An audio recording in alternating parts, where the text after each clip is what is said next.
Namaskar.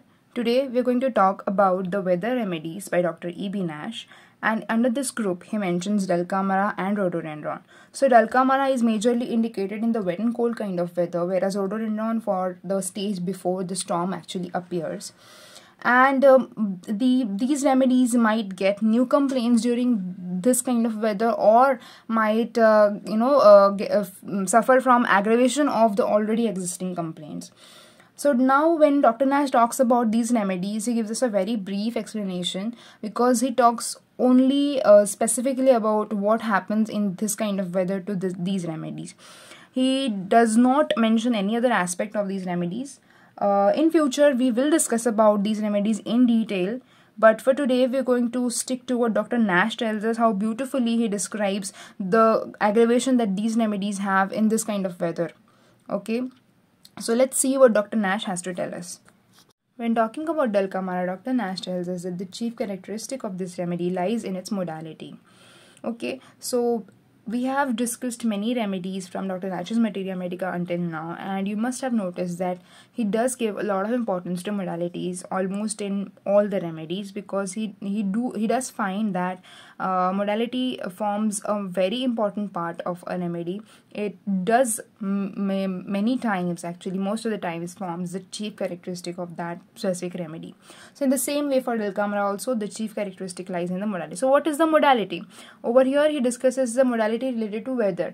As you know, we are talking about the weather remedy, so that is why obviously he mentions it. So he says that the change which happens from warm weather to cold weather is a modality, is an ailments for Dulcamara.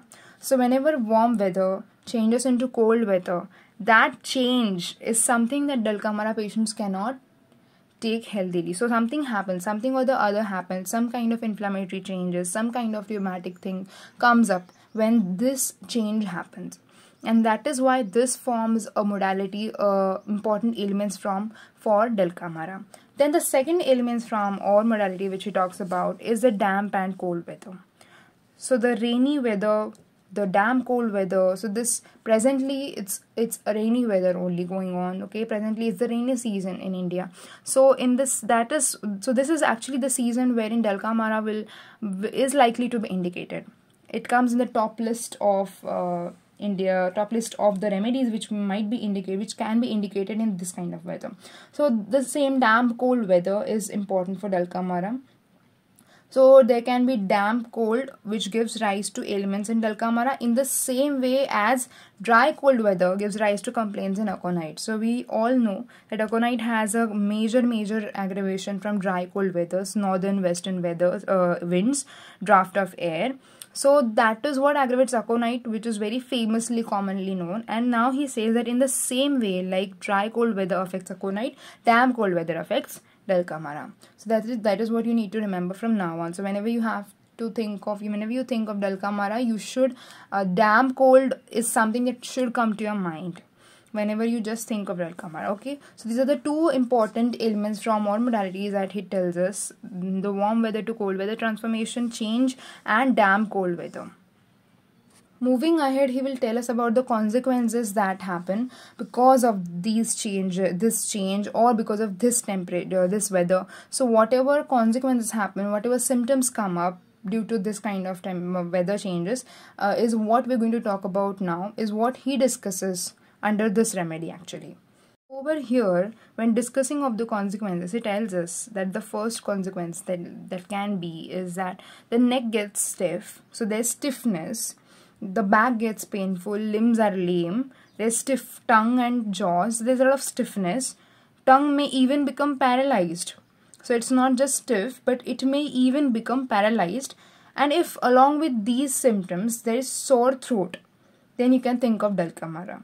Now over here he also says that if with the same kind of symptoms you find quinsy, tonsillitis, then the remedy can be Baraita. So we all know that Baraita has a good sphere of action on the tonsils, on glands, and hence when tonsils are affected along with these same group of symptoms, then you have to think of Baraita. But if that's sore throat, then you can think of Dulcamara. Now both these resemble each other. Now we see that both these resemble because they have all the other symptoms are similar. So that is why they both resemble each other. Now Dr. Nash says that indeed they complement each other nicely. So they don't just resemble, obviously since they resemble, they also complement each other actually.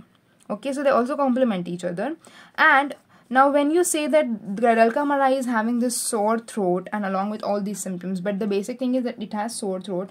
When this, because he has this sore throat, cold in throat, then this cold in throat may, in the due course of time, travel downwards.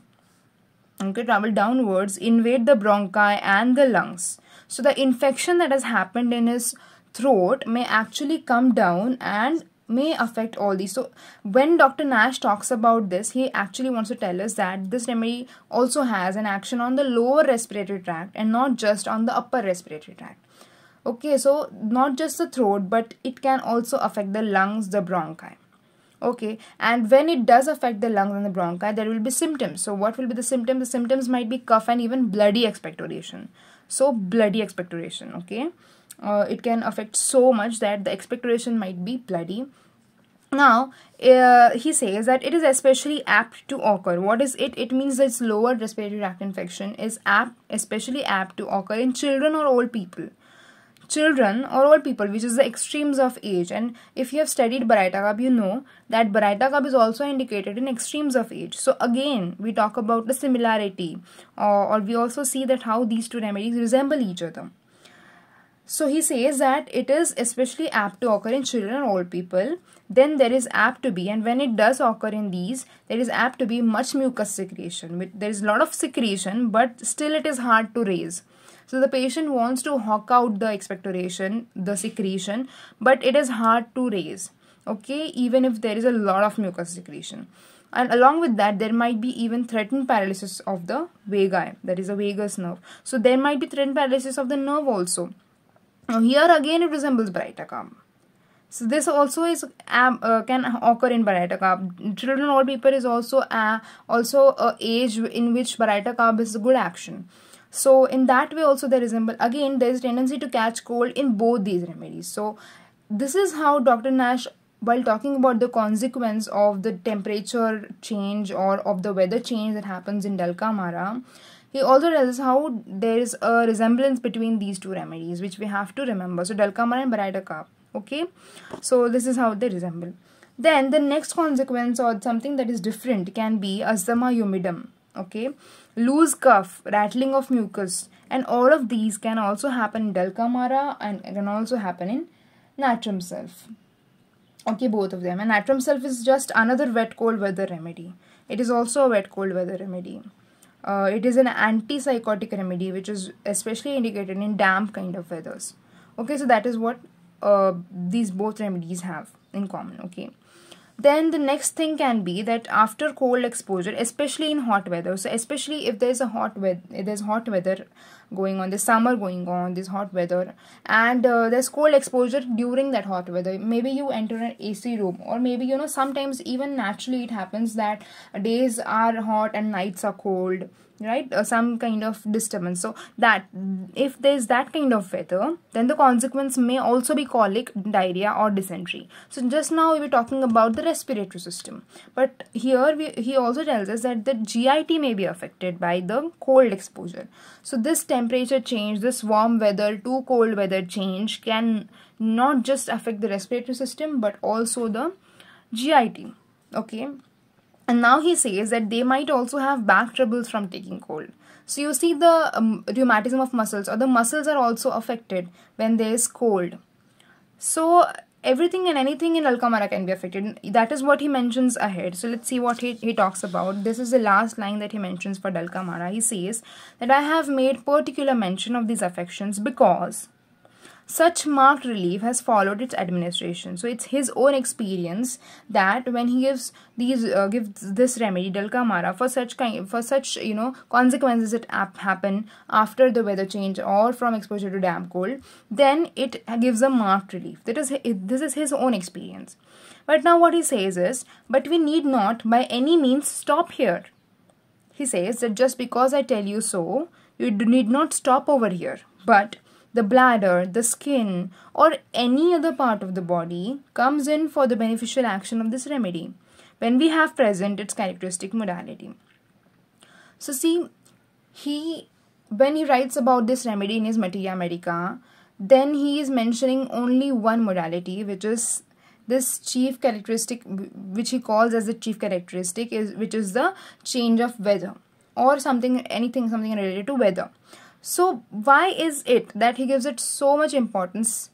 That is because he has seen it in his own practice. See, he has seen that any kind of affection that happens when we have present this characteristic modality, then this remedy will act. That is why he mentions only this important characteristic modality. Yeah, he does mention some other modalities, but he calls only this modality as the characteristic modality.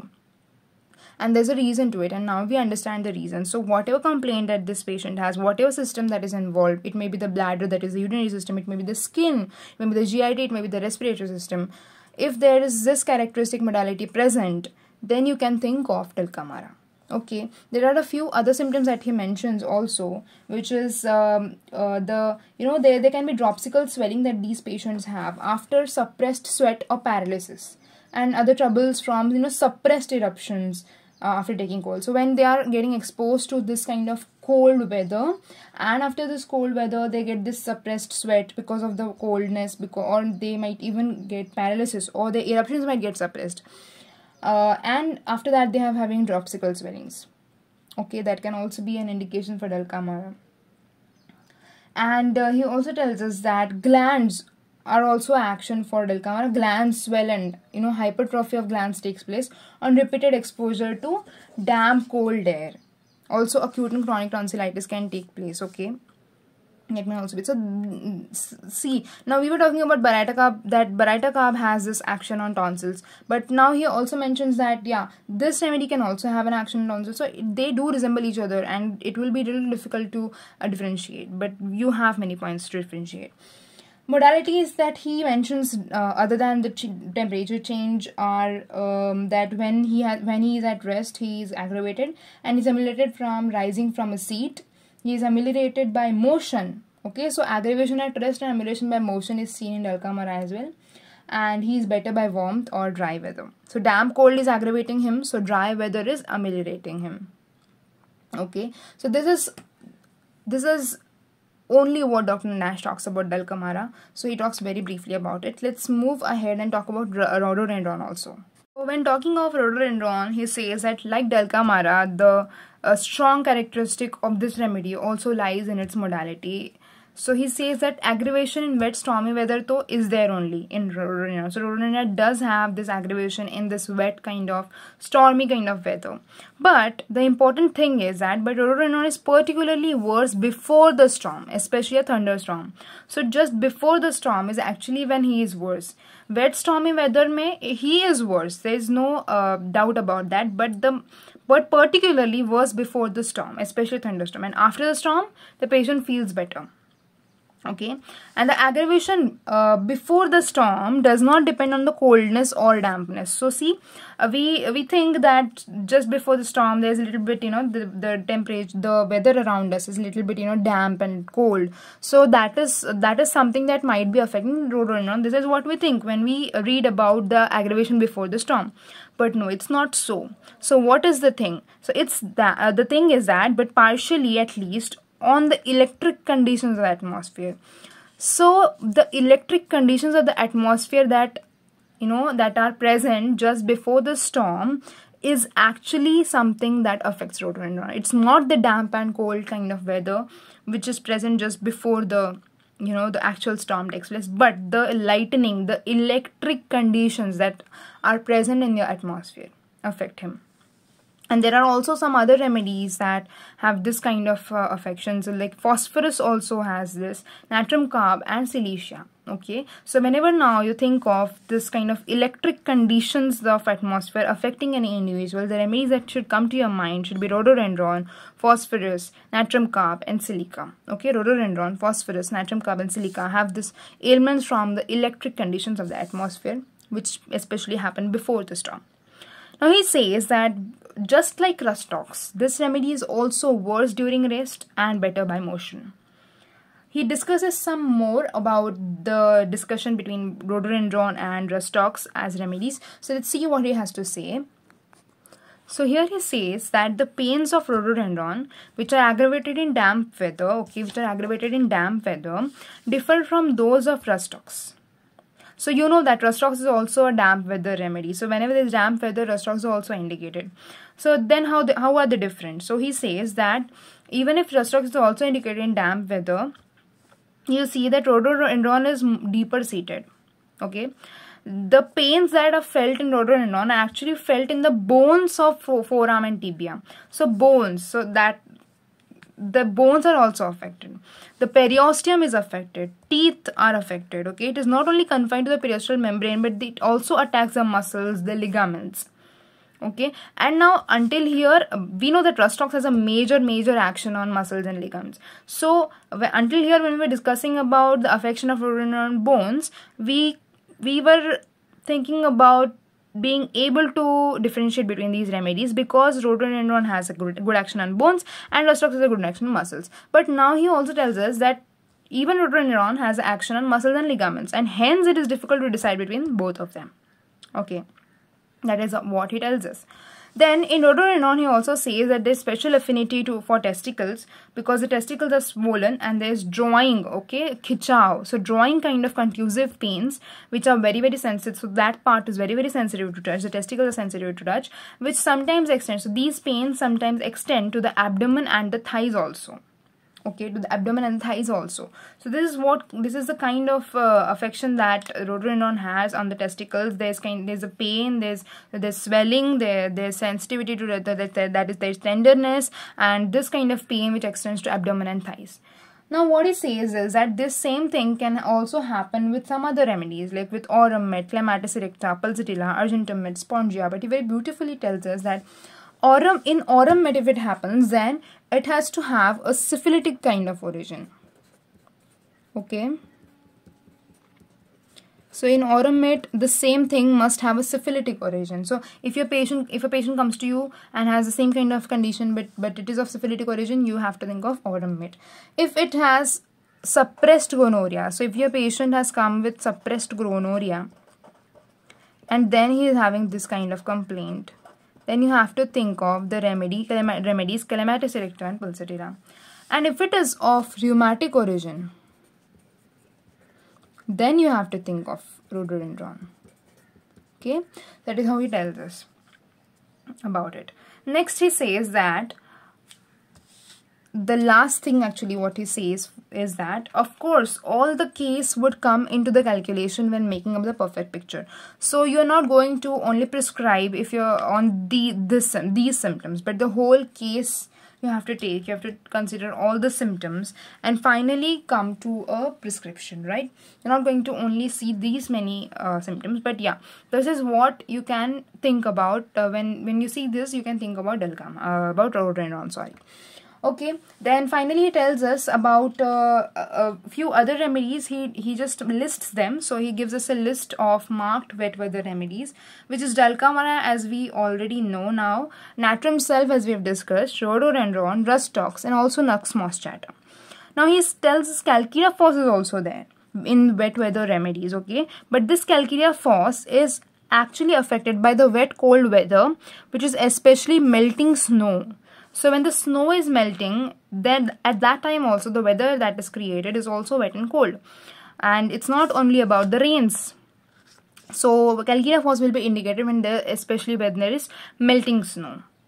So that's all that Dr. Nash tells us about these two remedies, about the wet weather remedies.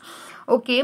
So let's just revise very quickly. We first talked about Dulcamara, then we talked about Rhododendron. Dulcamara was indicated especially when there was this transformation from warm weather to cold weather, and also in damp cold weather. In the same weather, we also talked about Rhododendron getting affected. But in Rhododendron, the main thing was that lightning or the electric conditions that happened just before the storm affected. And what were the other remedies for the same? Phosphorus, natrum, carbon, silica, right? Yeah, then we saw in Dulcamara that the affections, because of these kind of temperature changes, weather changes, the affections that were taking place were the respiratory system, were the GIT. But he also tells us that not only these, but any system getting affected, and this characteristic modality being present is something that will point towards Dulcamara. Right, so he also discusses how Dulcamara and Baraita resemble each other because they have many kind of stiffness symptoms similar to each other, in which their neck gets stiff, the back is painful, the limbs are lame, the tongue may even get paralyzed, there's a stiff tongue and jaws. Okay, but if there's quinsy, then it is mostly Baraita. If there's sore throat, it's mostly Dulcamara. And in Dulcamara, not only just the upper respiratory tract, but also the lower respiratory tract might get affected, and there might even be bloody expectoration. So to the extent that there even might be bloody expectoration, it might get affected. And just like Baraita, this remedy, that is Dulcamara, is also indicated both in children and old people, that is the extremes of age. And we've seen that there can be asthma because of this kind of damp weather. So it is a common symptom in damp cold weather. Many asthma patients actually get aggravated. So if it happens, you can think of Dulcamara, or also natrum self, which is another wet weather remedy. We also saw that there can be colic and diarrhea, dysentery from this kind of weather. Okay, then we talked about rhododendron, and in rhododendron we discussed how lightning or electric conditions affect. And then we see that there is obvious aggravation in damp cold weather, but particularly the aggravation is just before the storm. Okay, before the storm happens, before a thunderstorm happens, because of the electric conditions. And we've seen that it also resembles rust rocks because there's aggravation during rest and amelioration by motion. But you see that rhododendron is more deeper seated because bones are also affected in addition to muscles and ligaments, just like rust rocks. So the bones can also be affected in rhododendron. Okay, and then we've seen that there's testicles are affected in rhododendron. There's this drawing contusive pains which might even get extended to abdomen and also to your thighs. So this kind of the symptom picture that happens, and the pains are actually rheumatic in origin in rhododendron. We've also talked about a few differential remedies like aurum met, clematis recta, pulsatilla, argentum met, and spongia, and the various reasons for that, for the condition to occur in these remedies. Okay, so that's how we've talked about the grand weather remedies of Dr. Nash, and although he discusses them very briefly but very beautifully. So let's meet some other time and discuss some other beautiful homeopathic remedies.